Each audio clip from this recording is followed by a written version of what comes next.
हैं, हम रामानंदी हैं, हम आर्य समाजी हैं, हम इस प्रकार से अलग। लेकिन जब तक हम एक नहीं होंगे, जब तक हमारे अंदर एकता की भावना और यूनिटी की भावना नहीं उपस्थित होगी, तब तक भारत पूरे राष्ट्र में एक हिंदू राष्ट्र के रूप में उपस्थित नहीं होगा। यहाँ पे जो संस्कार दिए जा रहे हैं बच्चों को, जो ज्ञानवर्धन कराया जा रहा है, वास्तविक अर्थ में पहले नींव को मजबूत करना है। और नींव वास्तव में मजबूत तभी होती है जब हम एक वट वृक्ष के नीचे बैठते हैं और हमारी पॉलिश की जाती है।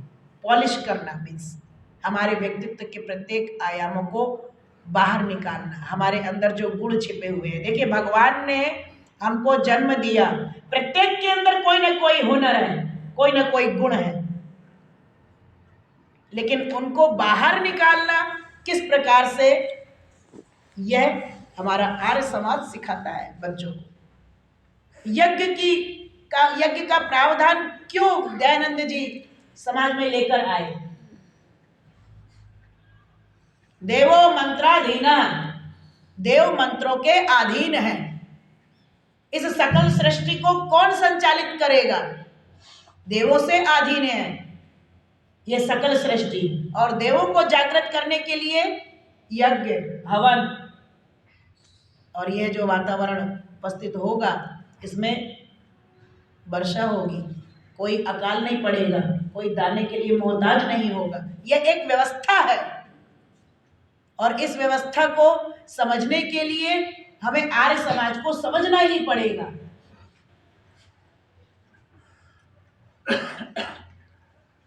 आज के समय में आवश्यकता है पुनः महाराणा प्रताप, पुनः शिवाजी, पुनः झांसी की रानी, पुनः अहिल्या, पुनः मदालसा, पुनः दयानंद सरस्वती। परंतु कैसे? ये क्वेश्चन मार्क है ना, कैसे?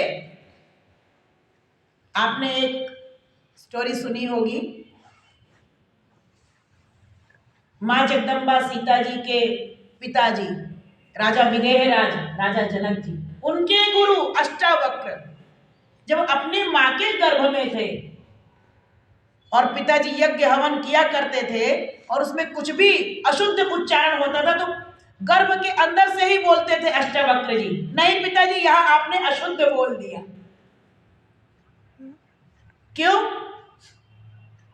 क्योंकि गर्भाधान संस्कार। हमारे यहां विवाह क्या है? विवाह एक संस्कार है। वासना की समाप्ति और उपासना की ओर जब दो जीव मिलते हैं, तब दशरथ और कौशल्या बनकर राजा राम को अपने आंगन में प्रकट करते हैं। विवाह को हम लोग लिखते हैं शुभ विवाह।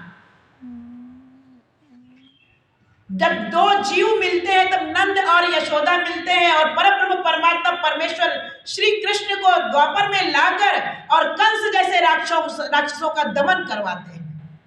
यह हमारे यहाँ सुविधा है, यही व्यवस्था है विवाह की। वासना से हटकर सेक्स नाम दे दिया गया, आज लेवल नाम दे दिया गया। विवाह यानी कि सेक्स की पूर्ति नहीं, वासना की समाप्ति और उपासना की ओर गमन। उपासना की ओर हमारा प्रस्थान।